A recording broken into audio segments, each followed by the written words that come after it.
kuda Nil dikatakan sebagai kerabat dari paus. Padahal ada banyak sekali perbedaan di antara mereka. Entah dari bentuknya yang berbeda, habitatnya yang berjauhan, makanannya yang jauh berbeda, kehidupannya yang pasti beda, dan lain sebagainya. Lalu, apa yang membuktikan bahwa keduanya adalah kerabat dekat? Pertama-tama, kita bahas jalur keduanya yang membuat mereka dianggap sebagai kerabat. Keduanya tergabung dalam ordo Artiodactyla atau hewan berkuku genap bersama keluarga babi hutan, keluarga unta, dan keluarga pemamah biak atau Ruminantia. Tapi, kuda Nil dan paus punya kekerabatan yang lebih dekat. Paus dan kuda Nil tergabung dalam subordo Whippomorpha atau Cetacodonta bersama hewan lain yang sudah mengalami kepunahan, yaitu Entelodons dan Andrewsarchus. Artinya, dari semua hewan yang ada, kuda Nil dan paus memang punya kekerabatan yang paling dekat. Paus memiliki nenek moyang bernama Pachycetus, sosok hewan darat yang berjalan dengan 4 kaki. Pachycetus hidup sekitar 50 juta tahun silam. Proses evolusi membuatnya memasuki air, dan seiring berjalannya waktu, mereka berubah jadi keluarga paus atau cetacea. Keluarga paus sendiri terbagi jadi paus bergigi yang terdiri dari orca, paus sperma, beluga, lumba-lumba, dan paus berparuh. Sementara paus balin berisi banyak anggota yang mayoritas bertubuh besar, misalnya paus biru, paus sei, paus pungkuk, paus sirip, dan lain sebagainya. Mereka dikenali dengan adanya balin yang merupakan pengganti dari giginya, berfungsi sebagai penyaring air. Sebagian besar paus hidup di lautan, tapi beberapa juga ada yang hidup di air tawar. Mereka semua adalah pemakan hewan lain, atau bisa dibilang mereka adalah karnivora, meski beberapa adalah pemakan krill. Kuda Nil punya nenek moyang bernama Anthracothereus, yang juga bagian dari nenek moyang paus yang lebih tua dari Pachycetus. Sebagai tambahan informasi, kuda Nil merupakan hewan dengan jalur evolusi yang masih membingungkan. Tidak heran jika ada perbedaan pendapat di antara para ilmuwan. Dari berbagai informasi yang ada, kuda Nil merupakan kerabat dekat dari paus. Mereka punya jalur evolusi yang sejalur dan berpotensi punya nenek moyang yang sama. Meski keduanya adalah mamalia, tapi keduanya bukanlah hewan yang ditumbuhi bulu atau rambut seperti mamalia lainnya. Meski begitu, kuda Nil dan paus tetap memiliki rambut, meski hanya beberapa helai saja.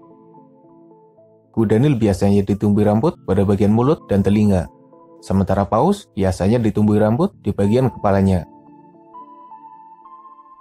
Keduanya memiliki persamaan, di mana mereka tidak punya kelenjar keringat. Mereka bermasalah dengan panas tubuhnya, menyebabkan mereka terjebak di dalam air dan tidak tahan dengan panasnya sinar matahari. Kuda Nil kadang mengeluarkan cairan kemerahan yang mirip keringat atau bahkan mirip darah. Tapi sebenarnya itu bukanlah keringat. Cairan itu malah seperti salep yang menyelimuti kulitnya, melindunginya dari panas matahari serta permukaan air. Dengan kondisinya yang bermasalah dengan panas tubuh, mereka akan menderita jika tidak berada di dalam air. Bahkan bisa mati dalam waktu singkat jika tidak segera didinginkan dengan air. Beberapa paus yang terdampar biasanya akan disiram air, supaya bisa membuat mereka tetap dingin. Beruntunglah kita yang masih bisa berkeringat, meski kadang baunya mengganggu, tapi setidaknya bisa mengurangi panas di dalam tubuh. Perkara kemampuan di dalam air, kuda Nil dan paus merupakan hewan dengan kemampuan berenang yang luar biasa. Mereka sendiri juga bisa menahan nafas dalam waktu yang lama. Tak heran jika kita bisa mendapati kuda Nil yang ketiduran di dalam air. Kalau paus mah gak usah ditanya, habitatnya memang di dalam air. Kuda Nil tidak bisa menjauhi perairan karena mereka harus menjaga suhu tubuhnya agar tetap dingin. Mereka bukanlah pemangsa, jadi mereka terbilang aman bagi para ikan. Bahkan buaya yang merupakan pemangsa berbahaya malah seperti teman terbaik bagi kuda Nil. Ya meski jika ada hewan lain yang dirasa mengusik, maka kuda Nil bisa marah dan menyerangnya. Dan serangan kuda Nil merupakan bahaya nyata yang sangat mematikan. Sementara paus, mereka sendiri dipercaya jadi mamalia air karena kebutuhannya akan makanan di dalam air.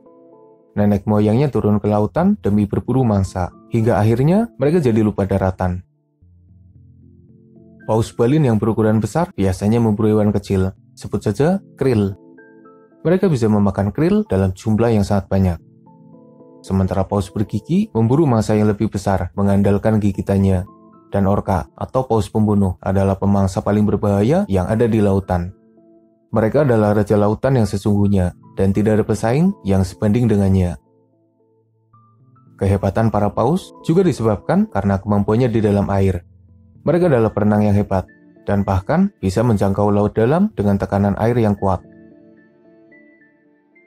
Kuda Nil pada dasarnya seperti hewan darat yang bernafas dengan paru-paru. Mereka memang betah di dalam air dan bahkan bisa menahan nafas dalam waktu yang lama. Tapi tetap saja mereka harus ke permukaan ketika bernafas.